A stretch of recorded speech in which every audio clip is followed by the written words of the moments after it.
ஓம் Saravanabhava channel வாயிலாக உங்களை சந்திப்பதில் பெருமகிழ்ச்சி அடைகிறேன். இன்றைய பதிவு ஆவணி மாத ராசி பலன்கள். இந்த ஆவணி மாதத்தில் என்னென்ன கிரகங்கள் எங்கே இருக்குது அப்படிங்கிறத பார்க்கும் பொழுது செவ்வாய் பகவான் மிதுன மனையில் அமர்ந்திருக்கார். கடகத்தில் குரு பகவானும் புதனும் இணைவு பெற்று அங்கே குரு பகவான் உச்ச பலத்தோட வலிமையாக இருக்க போகிறார்.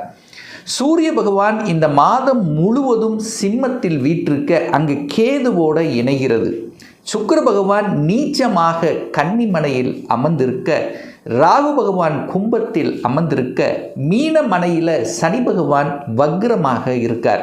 ஸோ இந்த கிரக அமைப்புகளை வைத்துக்கொண்டு இந்த ஆவணி மாதம் என்ன பலன், எப்படி இருக்க போகுது, என்ன மாதிரியான விஷயத்தில் உங்களுக்கு நன்மை கொடுக்க போகிறது, எந்த விஷயத்தில் கொஞ்சம் ஜாக்கிரதையாக இருக்கணும், என்ன மாதிரியான தெய்வ வழிபாடு உங்களுக்கு உகந்தது என்பதை பற்றி இந்த பதிவில் நம்ம டீட்டெயிலாக பார்க்க போகிறோம்.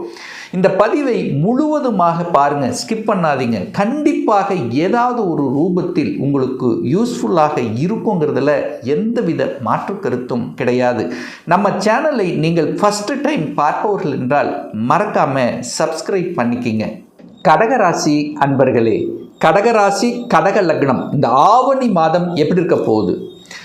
ஆவணி மாதத்தில் உங்கள் ராசியில் குரு பகவான் உச்சமாக உட்கார்ந்துருக்கார். அதாவது உங்களுக்கு பாக்கியத்தை தரக்கூடியவன், அதாவது கடகராசி அன்பர்களுக்கு யோகத்தை தரக்கூடிய ஒரு கிரகம் அப்படின்னா அது குரு பகவான் தான். அந்த குரு பகவான் உங்கள் லக்னம் ராசியில் உட்கார்ந்து உச்ச பலத்தோட வலிமையாக இருக்கார். கூட புதன் இருக்கார். புத்திசாலித்தனம் மிக்க புதன் பகவான் லக்னம் ராசியில் இருக்கிறது திக்பலத்தை வரும், வலிமை கொடுக்கும். அப்போ நல்ல அறிவார்ந்த சிந்தனை மதிநுட்பத்தை கொடுக்கக்கூடிய ஒரு மாதம். குரு உட்கார்ந்திருக்கார். கடவுளினுடைய அனுகிரகத்துக்கு சொந்தக்காரர். அப்போ கடவுளினுடைய ஆசீர்வாதம் அனுகிரகம் உண்டான்னு கேட்டிங்கன்னா கண்டிப்பாக உண்டு. பெரிய மனிதர்களை குறிக்கக்கூடிய, தனத்தை குறிக்கக்கூடிய கிரகம் உச்சமாக லக்னம் ராசியில் இருக்கிறதுனால இந்த தனத்தை அடையக்கூடிய, பெரிய மனிதர்களின் தொடர்பு கொள்ளக்கூடிய சந்தர்ப்ப சூழ்நிலைகளை கண்டிப்பாக உருவாக்கும் இந்த கடகராசி என்பவர்களுக்கு. ரெண்டாம் அதிபதி, குடும்பாதிபதி, தனாதிபதி, வாக்காதிபதி என்று சொல்லக்கூடிய சூரிய பகவான் ஆட்சி பலத்தோட வலிமையாக இருக்கார். அப்போ ரெண்டுக்குரியவன் வலிமை, குடும்பம் வலிமையாக இருக்குது, வாக்கு வலிமையாக இருக்குது. சூரியனை போல இருக்கக்கூடிய, சூரியன் எப்படி ஒரு ஸ்ட்ரைட் ஃபார்வர்டாக இருக்கிறதோ, சூரியன்ங்கிறது தன்னம்பிக்கைக்குரிய கிரகம். தன்னம்பிக்கையோடு செயல்படக்கூடிய, வெற்றி அடையக்கூடிய, அரசாங்க ஆதரவை கொடுக்கக்கூடிய அமைப்பு நிச்சயமாக உண்டு.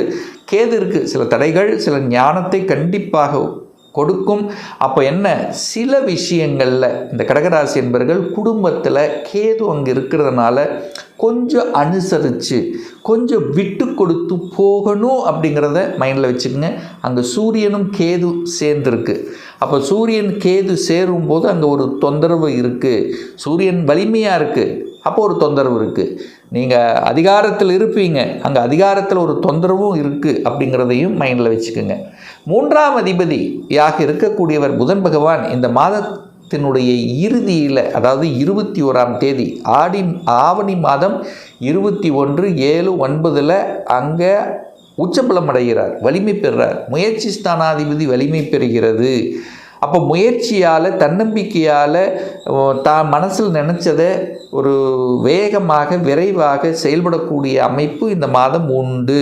அதில் மாற்று கருத்து இல்லை.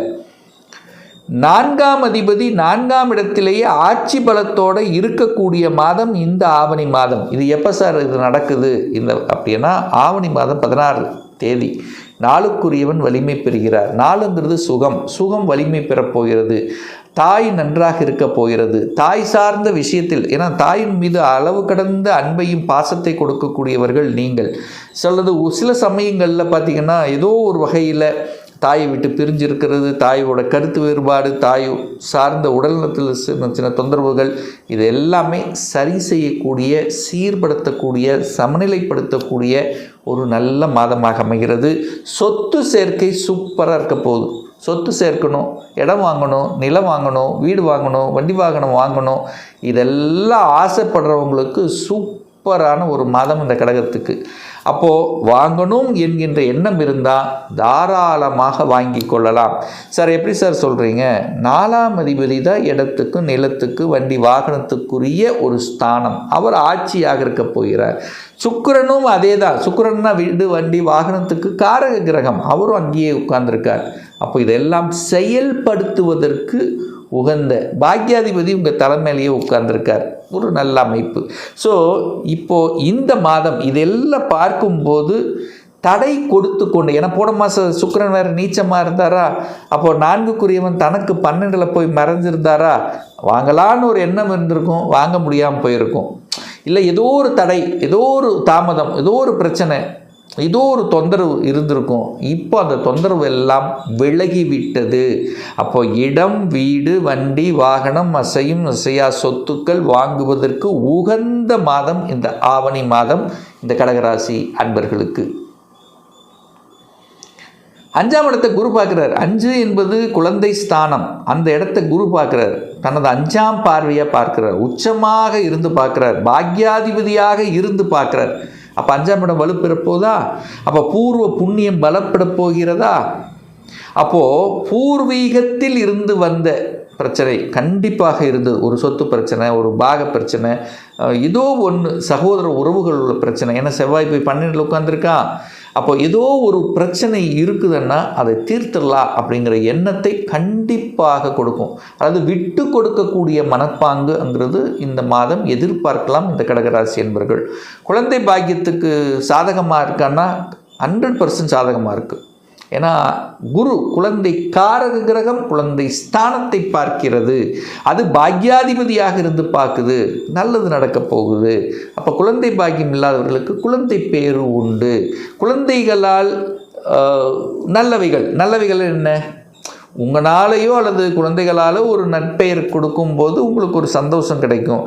நல்ல மார்க் வாங்கிட்டாரு அல்லது நல்ல காலேஜில் ஒரு சீட்டு கிடச்சிது, அவங்களுடைய ஆசைகளை பூர்த்தி செய்வதும், அவங்க அதாவது 5க்குரியவன் 12ல் இருக்கா, அப்போ ஊரை விட்டு வெளியே நகரக்கூடிய, தன்னுடைய டிஸ்ட்ரிக்டை விட்டு வெளியே அல்லது அதர் ஸ்டேட் அல்லது வெளிநாடு சென்று படிக்கக்கூடிய அல்லது வேலை பார்க்கக்கூடிய அமைப்பு எப்படியோ ஒரு பாக்கியத்தை கொடுக்கும். ஒரு நல்ல பாக்கியம்தான். ஊரை விட்டு வெளியில் போய் பிழைக்கக்கூடிய படிக்கக்கூடிய அமைப்புகள் சந்தர்ப்பங்கள் இந்த கடகத்துக்கு உண்டு. அதே குரு தான் 6ஆம் அதிபதியாக வருவார். அப்போ 6ங்கிறது கடன், நோய் எதிர்ப்பு, பகை. அப்போ கடன் கேட்ட இடத்துல கிடைக்குமா? கிடைக்கும். ஹெல்த்து கேர் எடுக்கணுமா? கண்டிப்பாக எடுக்கணும். ஏன்னா 6ஆம் அதிபதி எங்கே இருக்கார்? அப்போ நிறைய பேர்த்துக்கு வயிற்று சம்பந்தப்பட்ட, இந்த கடகராசி என்பவர்களுக்கு நிறைய ஒரு பிரச்சனை வருதுன்னா அது வயிற்று சம்பந்தப்பட்ட, ஜீரணம் சம்பந்தப்பட்ட இதில் தான் ஏதோ ஒரு தொந்தரவுங்கிறது கண்டிப்பாக இருக்கும். பட் அது நீங்கள் சரியான உணவு கட்டுப்பாடு, உடற்பயிற்சி இதெல்லாம் நீங்கள் செய்து கொள்வது சிறப்பு. திருமணம், சுப காரியங்கள் எப்படி சார் இருக்கும்? 7ஆம் இடத்தை பார்க்கணும். 7ஆம் அதிபதி பாக்கியஸ்தானத்தில் இருக்குது. அப்போ 7க்குரியவன் தனக்கு 3 வளர்ச்சி என்கிற இடத்துல இருக்குது. குரு பார்க்கிறார். குரு பலன் இருக்குது. குரு 7ஆம் இடத்தை பார்க்குறார். 7ஆம் அதிபதியை பார்க்குறார். அப்போ 7ஆம் இடத்தை பார்த்து 7ஆம் அதிபதியை பார்க்குது. அப்போது திருமணத்துக்கு தடை இல்லை. நிறைய கடகராசி என்பர்கள் கடந்த 2 வருஷமாகவே தடை, திருமணத்தில் பிரச்சனை, திருமணமாக இருந்தாலும் கணவன் ஒரு சைடு, மனைவி ஒரு சைடு, ஏதோ ஒரு குறை கண்டு கொண்டிருந்த, ஒரு குற்றம் சொல்லி கொண்டிருக்கக்கூடிய அந்த கடகத்தை அப்போ இதெல்லாம் அந்த குற்றம் நிவர்த்தியாகிறது, சாந்தப்படுத்தப்படுகிறது, சமப்படுத்தப்படுகிறது, உணர்ந்து கொள்ளப் போகிறீர்கள். இதெல்லாம் எடுத்துக்கலாம். அப்போது திருமணம் அப்படிங்கிறது நல்லபடியாக அமைய போகிறது. கூட்டாளிகளுடன் இருந்து வந்த பிரச்சனைகள் சரி செய்ய போகிறது. ஒரு நல்ல பாக்கியம் கிடைக்கப் போகிறது. நல்ல பாக்கியம், தொழில் பாக்கியம்.